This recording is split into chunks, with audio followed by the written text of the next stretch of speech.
Salut à tous, aujourd'hui nous allons étudier un autre automatisme simple et puis nous allons aller le programmer sur Tia Portal. Alors nous avons pris par exemple le cas d'une usine de fabrication de tôle. Dans cette usine, il existe un pont roulant utilisé pour prendre les déchets métalliques qui se déplacent du point C1 au point C2. Voilà la figure 13 que nous allons montrer tout à l'heure. Pour le chargement et le déchargement des déchets métalliques, ce pont fait monter et descendre la charge.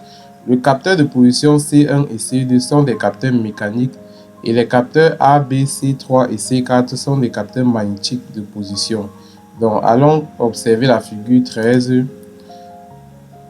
Au niveau de la figure 13, on constate effectivement que on a notre capteur C1 et notre capteur C2 ici qui sont les capteurs mécaniques. Maintenant, notre pont roulant se déplace de C1 vers C2 pour aller faire le déchargement. Ici, on constate que le chargement se fait lorsque le pont roulant est en C1. Donc, lorsque le capteur C1 est actionné, ce qui indique que le pont roulant est en C1. Et lorsque le bac de chargement est descendu jusqu'à la position du capteur magnétique C3. Une fois que le chargement est terminé, on remonte avec le bac et puis on enclenche la translation horizontale. Lorsque le chargement est donc effectué, le pont roulant démarre donc la translation jusqu'au capteur C2. Et une fois qu'il est au capteur C2, il fait donc descendre la charge qui a été précédemment chargée vers le point de déchargement. Et le déchargement se fait lorsque le capteur C4 est actionné. Donc, on va donc venir programmer ce graph-set. C'est ça qu'on a essayé de peaufiner ici. C'est ce graph-set que nous avons essayé de réaliser ici à gauche. Donc, vous constatez bien que à l'étape initiale, pourquoi on passe de l'étape 0 à l'étape 1, il faut appuyer sur la marche du cycle. Mais il y a une condition préalable pour lancer le cycle. Il faut d'abord que le pont roulant soit en C1. Donc, le capteur C1 doit être actionné. Et il faut que le bac qui est responsable du chargement soit en A. Donc, le capteur de position, le capteur magnétique de position doit signaler que le bac de chargement est encore en A. Donc, ce n'est pas encore descendu. Une fois que c'est fait, on entame donc avec la descente de la charge.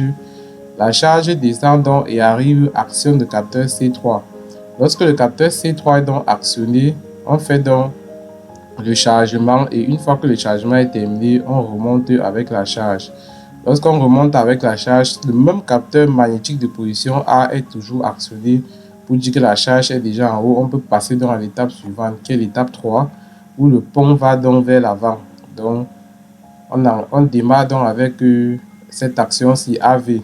Donc, comme vous voyez bien sur le sens de la flèche, une fois que le pont roulant est en C2, il actionne le capteur C2. C'est ça que vous voyez ici au niveau de la réceptivité.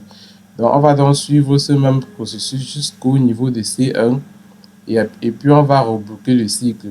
Donc, on va aller programmer ça sur Tia Portal. Mais avant de le faire, il faut d'abord faire un bilan des entrées-sorties pour pouvoir faire une table d'adressage. Donc, pour la table d'adressage, nous avons une table d'adressage ici.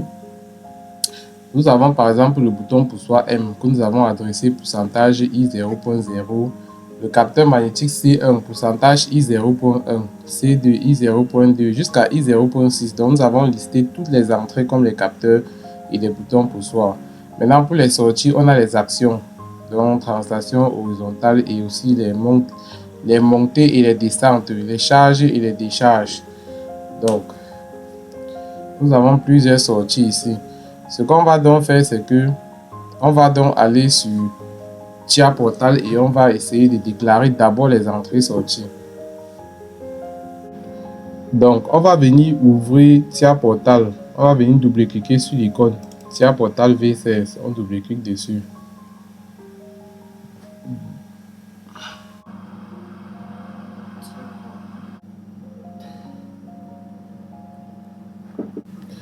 Une fois que Tia Portal est ouvert, on va donc venir sur Créer New Project. On va créer un nouveau projet. Ce projet, nous allons appeler Automatisme d'un pont roulant. Et puis, nous allons enregistrer cela au bureau. Donc, on va venir sur Desktop. On va créer un nouveau dossier. Autant pour moi, on appelle le dossier là, par exemple, pont roulant.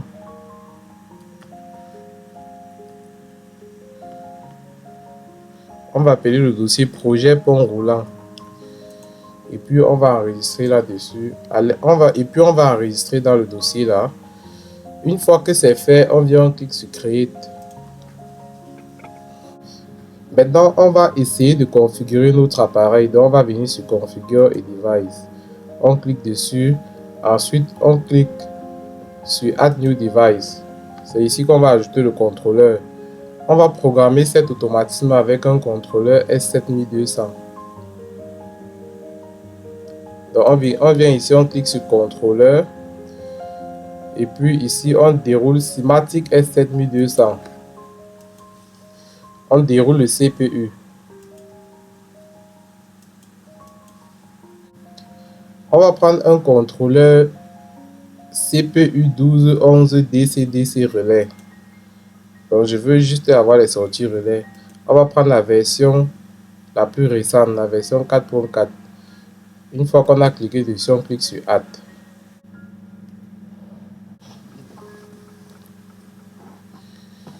On va double-cliquer sur variable par défaut.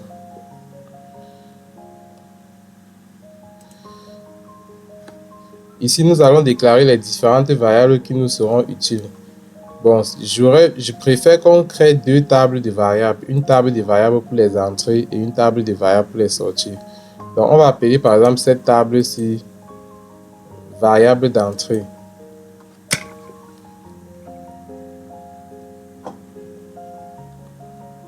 Donc, ici, on fait un clic droit et on passe sur renommer. On va appeler ça variable d'entrée ou bien var_int. Ensuite, on vient sur Add New Tag Table. On va appeler l'autre variable de sortie ou var_out.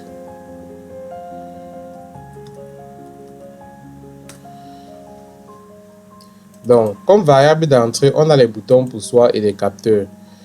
Comme bouton poussoir, on a notre bouton marche qui est ME. Son adresse est %i0.0, donc je vais laisser ça comme ceci. Ensuite, on a notre capteur C1, notre capteur C2,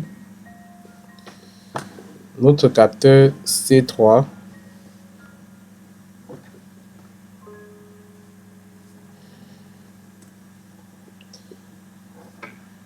après on a notre capteur magnétique A, notre capteur C4 et notre capteur magnétique B. Voilà les différentes entrées que nous avons. Donc, l'adressage va de %i0.0 à %i0.6. On passe donc à l'adressage des variables de sortie. Comme variable de sortie, on a l'avance du chariot et le retour du chariot. Donc ici, on a AR, c'est-à-dire déplacement du chariot vers l'arrière. Donc, comme c'est une sortie, on va remplacer %i par %q. Ici, on va mettre %q et on valide. Ensuite, on va mettre AV, avance du chariot. Maintenant, on a la montée et la descente.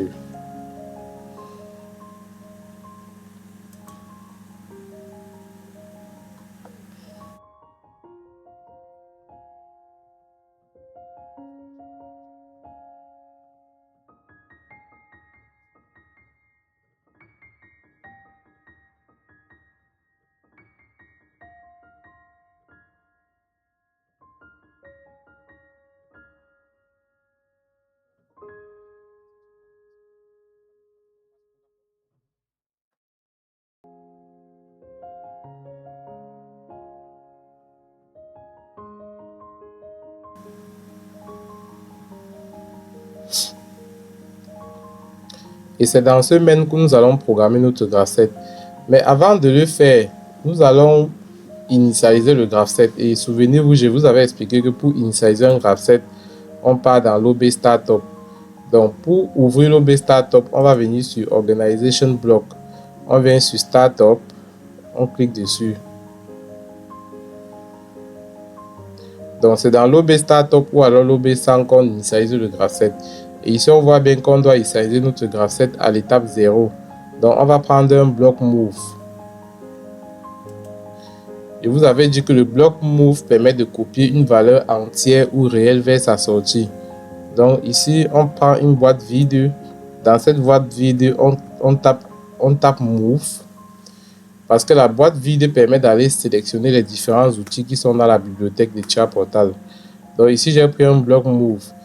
Je décide donc de faire un move de la valeur 0 vers la sortie. Je vais déclarer une variable qui sera responsable du pilotage du graph7. Donc, une variable qui va me permettre de lire mon graph7. Cette variable, je vais l'appeler graph7 et je vais la déclarer comme une variable entière. Donc, je vais venir toujours dans la table d'adressage des variables.